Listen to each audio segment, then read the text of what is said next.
The national housing market may be entering the next phase of the property cycle as property values stop falling and in some areas property values are rising. This is accompanied by higher auction clearance rates and a recovery in buyer confidence. We discussed this in this week's Property Insider video, and if you want to keep up to date with what's happening in our property markets, please subscribe to this YouTube channel and click the little bell icon so we can let you know each time a new show comes out.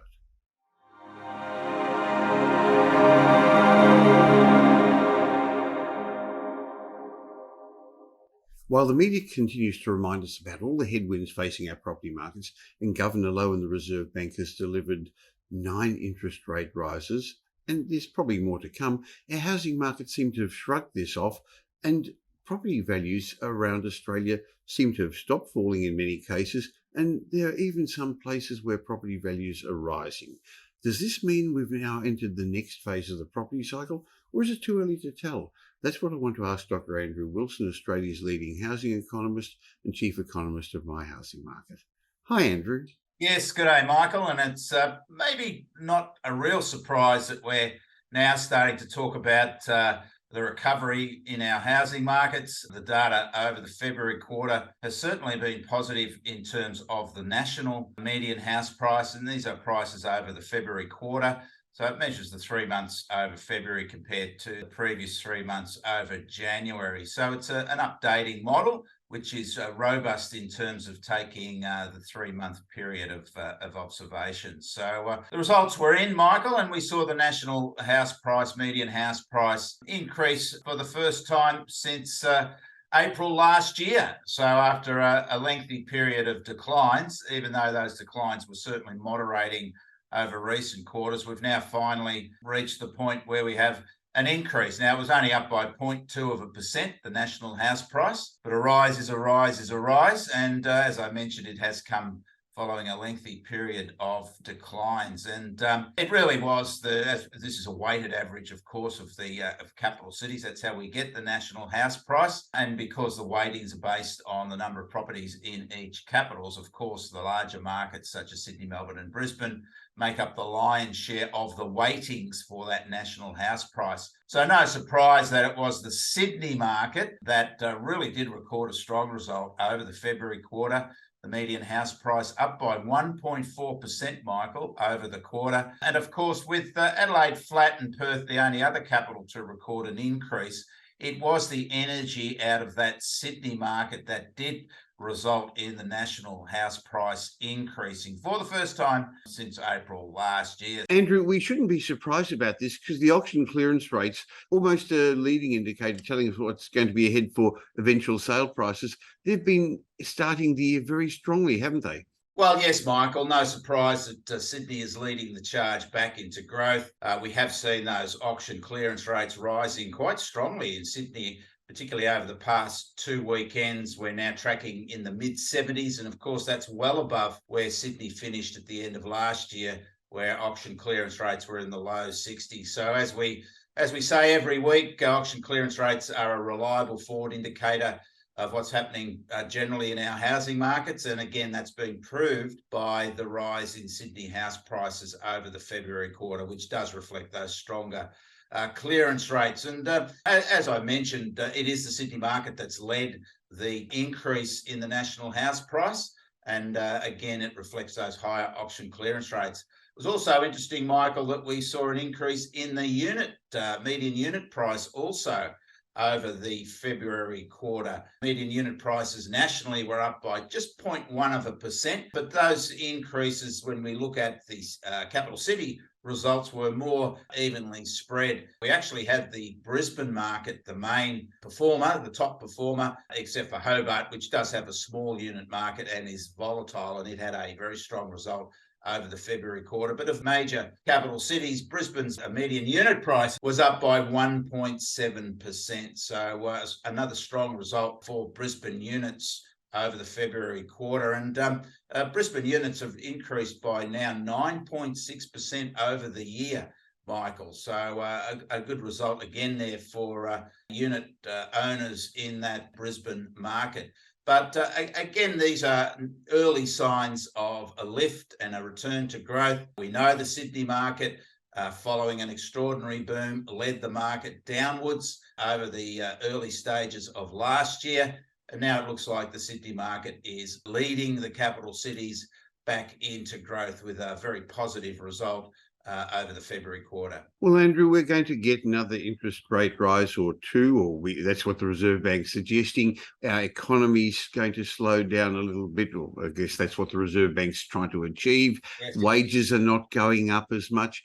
Yes. What do you see happening to our housing markets throughout the rest of 2023? Well, of course, the key to growth going forward remains interest rate policy, Michael. I think generally over time that consumers have shrugged off higher interest rates. They're taking it in their stride to this point.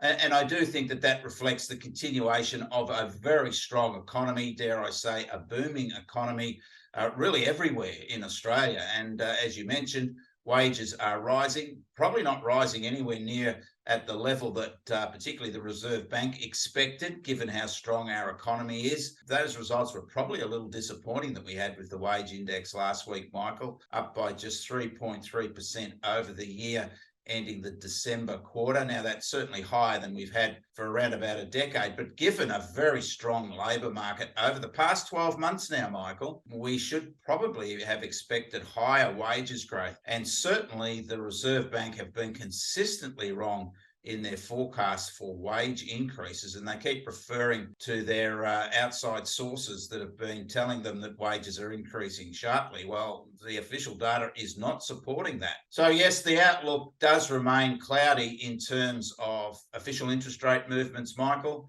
I think it's more cloudy than it has been. I think the Reserve Bank has certainly got it wrong in terms of their forecasts for inflation. I think this is now becoming a global issue as well. If inflation is proving to be intractable, so it is a conundrum for the Reserve Bank at just how hard and how long they do go with interest rate increases. But if we read the latest minutes from the Reserve Bank's meeting in early February, there's just a remarkable sense of uncertainty about where they think things are headed. They say the risks are at the upside and also the risks are on the downside. There's really no sense of confidence as to the outlook for inflation and interest rates from the Reserve Bank. So we must say that given that level of uncertainty, we don't know the level that interest rates will continue to rise to. And of course, that will have an implication if the plan is to reduce economic activity and have unemployment higher, because that will only have a negative effect on housing market activity. Well, so far we can see that while interest rates are a really important factor, it's not the only factor affecting house prices. We've got lack of supply at a time of increasing demand, particularly with migration, permanent as well as the students coming back. We've also got a change of how we're living. Affordability seems to mean that people are now prepared to move back to apartments. And there's also the ripple effect where people can't afford a particular suburb, they're moving to the next one, Andrew. Absolutely, Michael. And this is the affordability transition to a number of offsets.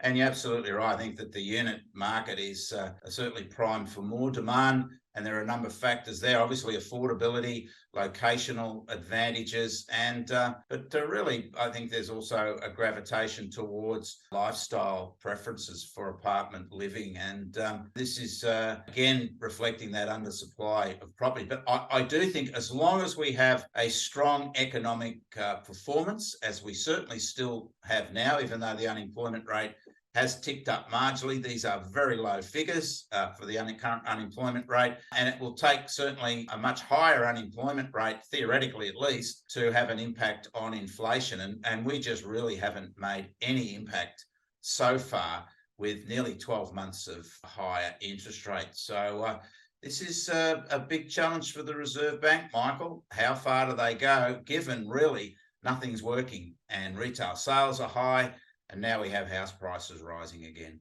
I just wanted to interrupt this week's Property Insider chat to remind you that this is not specific property advice because we don't know your personal circumstances.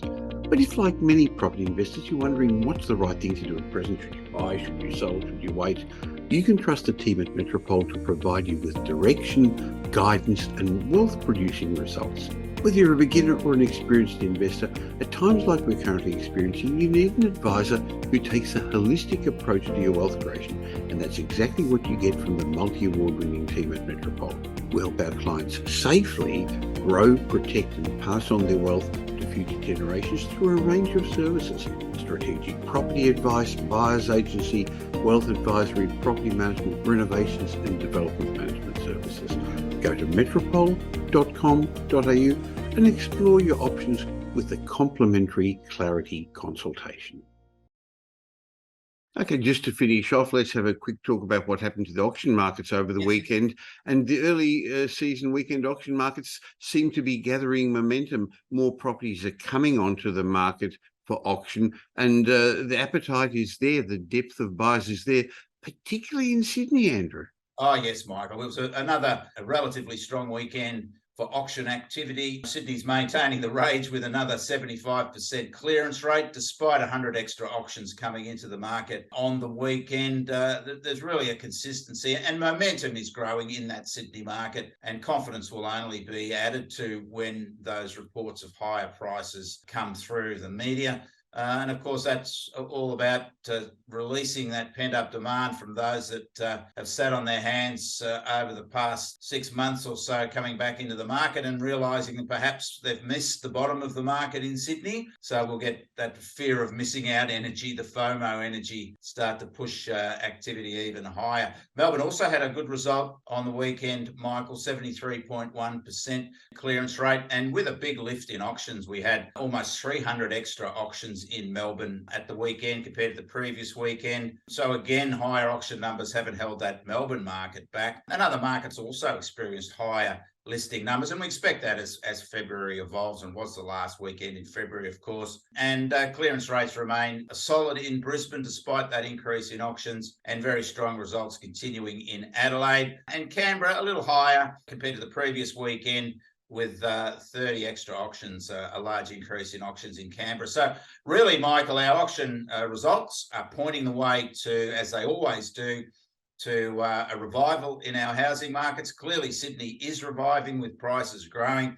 And we could have predicted that, really, given where clearance rates have been, particularly over February, well, over the last 2 weekends in February. But auction clearance rates in Sydney have been above 70% over February all the weekends, so no surprise that prices are rising again in that capital. And of course, we will see higher numbers of auctions coming up the next couple of weekends. So really, auction clearance rates continue to point the way to the broader activity in our housing markets. And it has been a particularly strong February, and markets are certainly rebounding, not just auction activity, but also price activity. Well, we'll be back each week with our regular Property Insiders chat, and every Sunday morning you report the auction results on LinkedIn. People should follow you on LinkedIn, and of course we run them every Sunday morning in your report on Property Update.